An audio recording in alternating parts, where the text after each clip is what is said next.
How would you like to make an impact in your community? How would you like to help someone that you know who's been a victim of some type of trauma? Well, maybe it's domestic violence or something a little bit more traumatic. Retired police officer and domestic violence expert Rebecca L. Mahan created a program that has been so successful that lives have dramatically changed and people have been able to overcome significant trauma. The book, Victims Overcoming Traumatic Events, is available on Amazon and is designed for patrol officers and those who respond first to domestic violence.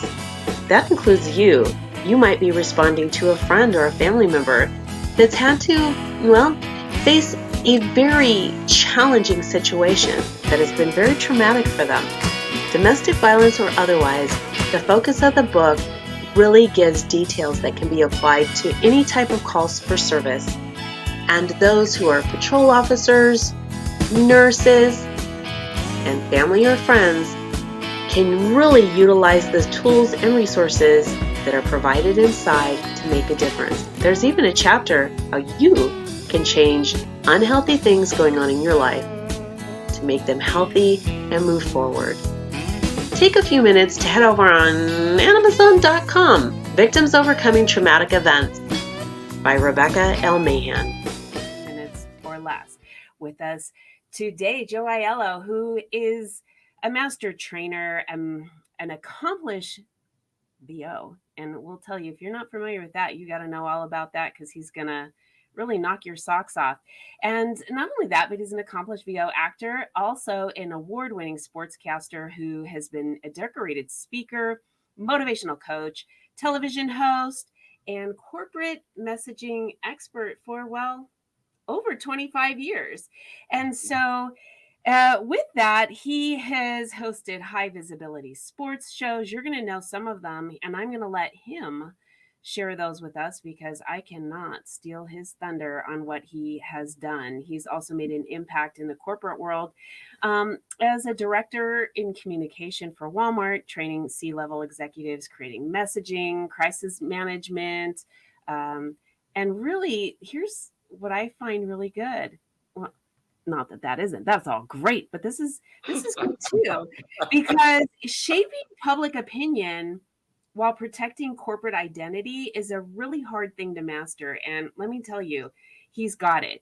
He's a one-on-one coach, and his passion is really to give individuals tools and confidence to really effectively and impactfully express themselves as they achieve their life goals. And so there's so much more to this, man. Welcome with me, Joe Aiello. Rebecca, thank you. Before we go on, I have to say, everyone, when I met you, everyone was very impressed with your style, your talents, the way that you you have the know-how in media and to promote people. So just the way that you introduced me was very kind, and I couldn't help but thinking you don't steal anybody's thunder. You have all the thunder on your own. I couldn't wait to get on your show. So thank you so much for having me. I just want to say that, and I want to say, yeah. Well, you're like I said, you're a name, you are a presence, and you've got real traction, and we very much enjoy this. And my light just went out. Woo. Okay. Okay. So we've got only less than 30 minutes now to give the audience some tools, techniques, Sure. Things that's going to make their life healthy. And you're the man, I think, today who's going to be able to do that. You've got 3 points to make. And Yep. I got to tell you, I think before we go into that, though, I need to give you a couple minutes, though, to really share a couple of the things that I didn't, because I don't want to steal your thunder. Okay. Well, I was a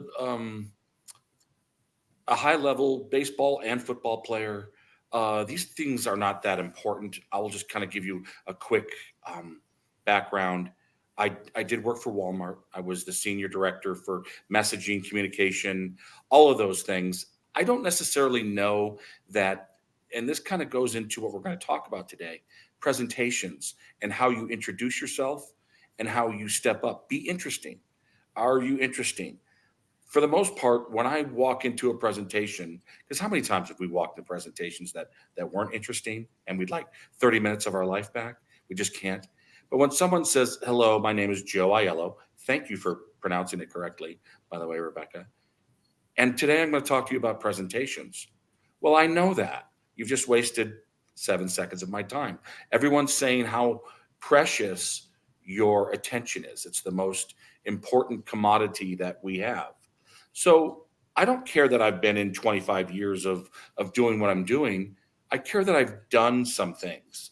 You can do it within 3 minutes. If a plumber comes over and your house is plugged up and he takes 6 hours and he finally fixes it and charges you whatever, or if he takes 3 minutes and he fixes it in 3 minutes, you still pay him $75. I guess my point is, what have you done? And that's the important thing to when you introduce yourself. What have you done? Not that I've been in it for 25 years, but am I successful? And I've had success, yes. So today we're going to speak about being interesting, regardless of what you're talking about. Have something interesting to say and an interesting way to introduce yourself.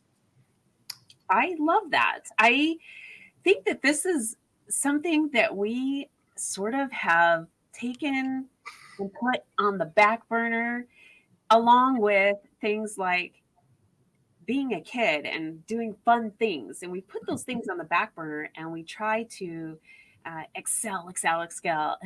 And we just drive and drive and we forget that the interesting part is such a key component. And when you're doing that, you can have so much fun. Yeah, really All can. right. Yep. So, okay, let's talk about a presentation. And you and I have discussed this not only in Dallas, but also, after that. Someone selected you to be a presenter or to speak. Maybe you just got a new promotion. When you speak, realize that you are very important. And your audience not only expects, but they deserve a strong presentation and they deserve a strong introduction. So when we start feeling nerves and when we start feeling that we aren't necessarily worthy, we got to change that mindset. So how do you start the presentation? Maybe I very rarely say start with a joke. I don't think that's appropriate, especially in today's times. Very rarely are people good with jokes. Start with an interesting fact. Start with a statement that affects the audience and start with something that will connect you. So the first point is connection versus memorization. Your first point is number one, connect with your audience.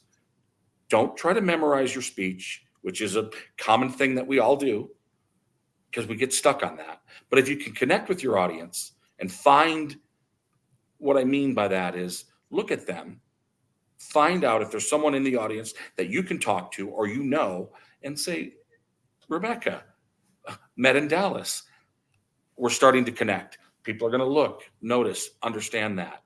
And not just be talking to a room, but be talking to one person.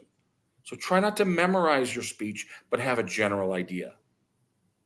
So the first point is connection. I love this. Oh, Mhm. Joe, I really love this because I was just talking to someone who is taking part in Toastmasters and has this speech to go through. And he said, "Hey, Rebecca, can I go and talk to you about this speech?" And he was sharing some things. And immediately there were some things that he said. And I said, "Oh my goodness, this is exactly what Joe is talking about."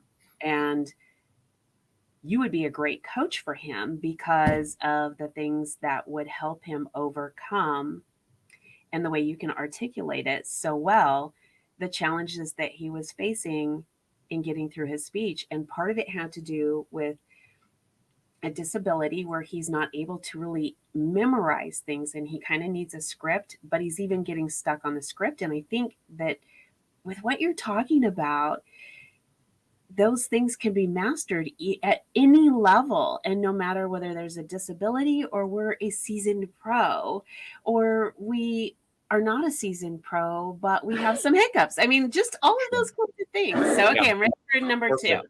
Well, so much more on number one, but let's go to number two. Let's actually go to the third point, which is, because you brought it up, Okay. disclosure, self-disclosure builds trust with an Oh, audience. yes. If you have nerves, and number two is kind of about nerves and how you overcome them. But number two and the point three that I'm here to make is that it's okay to share with an audience that you're nervous because it's very important to you, or that maybe you have a disability. So that's why things might be distracting. Anything that can be a distraction will become a distraction. What are the first things that we look at? When we get on, someone's looking behind me going, is that a jersey? Is that a hallway? Is he in his bathroom? Is he in his office? I mean, I was looking at your background going, okay, that's pretty cool. So people are looking at those things. But if you self-disclose, yes, I did play baseball. Those are my jerseys. I'm that vain that I have some jerseys hung up on the wall. But those are the things that I want to emit. I wear certain colors to let people know that I'm from a certain university, Arizona State. And I'll tell you a quick story. I did work for Walmart. Say what you want about it. It was fantastic for learning a few things about business culture and about dealing with people and relationships. And the biggest thing that I learned was self-disclosure does build trust. We had one of my positions was to instruct the new buyers on how to present themselves and how to speak in front of 20,000 people every other Friday. We had this one very powerful woman. She was young and she was new at her position. She got up to speak and she was so excited. The breath ran out of her and you could see her start to kind of tilt and almost faint. And we didn't understand. She stopped. So I talked to her the next week and I said, why don't you let people know what's going on? So she got up there. Same thing started happening to her. She goes, I'm so sorry. This job is so important to me. You all are so important to me. And everyone, of course, was just immediately in her corner. So self-disclosure does build trust. Sometimes in sales, people say, oh, no, we're fine. We're good. We're fantastic. Oh, well, your competition, ABC company, they're worried about not having the brand identity and not understanding if their clients and customers really relate. Is that something you guys face? Oh yeah, I'm glad you asked. And that will bring up a whole disclosure of their needs. So truly, if you can be honest and connect with somebody, points one and two, that really does start off a good presentation. I feel like those bullet points really kind of merge together so well, because when you are disclosing those things, that's part of communication, and that communication really fosters understanding and trust. And when you have a speaker in front of you, you want to really be able to absorb what they're saying, believe it, and apply it. And if those things that you're sharing are not there, I don't feel like the audience is really going to resonate very well with it. Completely agree. I hope I can interview you one of these days, because that's exactly right. I would love that. And I would love that. I absolutely would love it. In fact, one of the things in there, I said, I'm usually very cognizant of all of my things that I say, whether it's if I have a whatever. So I'm obviously exaggerating just a little bit here, but yet I'm not. I think it's really important that we self-critique as well. One of the first things that I learned in doing public speaking, I will never forget this. I was working for a corporate company and we had to learn how to do presentations and speak because this is what we did. they videotaped us in, with the group, Yeah. and then went back with the group and played the video, and everybody was to point out the things that we could improve upon. Isn't that And that horrible? That sounds horrible. it's kind of grueling, especially if it isn't something that you've done before. And most of us are usually very self-conscious, or we can be our own worst critic. But in this particular instance, if you're at a point where you know you're going to do public speaking, you want as much feedback as you can get. So you kind of suck up the fact that it is in an open forum and that you're not sure what people are going to say. But what I would tell anybody, and I think that you and I are on the same team here, in that it's important for us to get out and speak, no matter Of course. what line of work, whether it's public speaking, no matter what it is, it's going to benefit us on so many different levels. Yeah, and you bring up, you have to be vulnerable. So that's another point. Be vulnerable, that self-disclosure, but also be comfortable. And how do you get comfortable? We all get nervous, right? So maybe some people are watching that want to know, are there any tips to get over the nerves? I always say, if you can get there early, get there early. Be comfortable with the stage, be comfortable with the surroundings. Try to take some of the pressure off yourself by what I said earlier, recognizing someone in the crowd. Mm-hmm. I asked you a question right off the bat. I always get nervous. I was nervous before this. I still get nervous. That's just natural. And if you don't know anyone there, talk to someone. We discussed this earlier.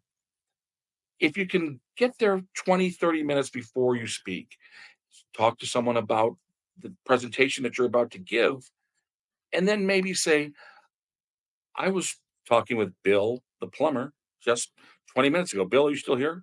Yeah, I'm here. Bill, in plumbing, do you ever have to make a presentation? No, I don't. Well, that would be a killer. But you do have to you have to say, well, you don't ever present in front of your clients? Yeah, actually, I do. You ever find that you need some help or tips? Yeah, okay. Now you're starting to release some of that tension, some of that anxiety, some of that fear, and you're also engaging the audience because Bill is sitting next to 35 other people who are all probably in his category. So take some of the pressure off yourself and then find that connection with that audience, find that connection with Bill, and find out what that pain point is. I think these points, Joe, are really so paramount for all of this that we're talking about today and applying it, whether it's to public speaking or whether just to a job interview or anything that you're doing. I think all of these things can be extremely helpful.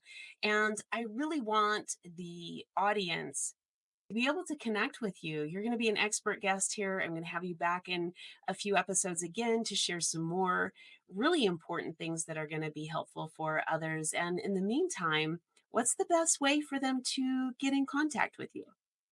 Sure. J Aiello, Aiello 28 at gmail.com.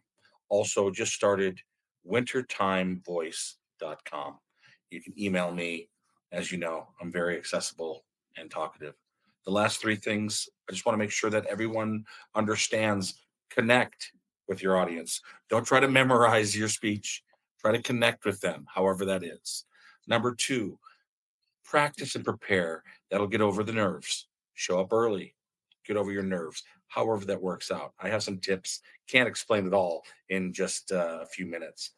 Last thing, number three, someone invited you to speak, or it's your job, or for whatever reason, you're speaking. You're important. Know that. Your audience expects and deserves a powerful speaker, not someone that says things like it's just a little bit about, or maybe, or be powerful, be resolute. You are the subject matter expert and you've got their attention. I absolutely love this. Thank you so much for being with us today. I am delighted to have had you on today, and I'm excited to have you on.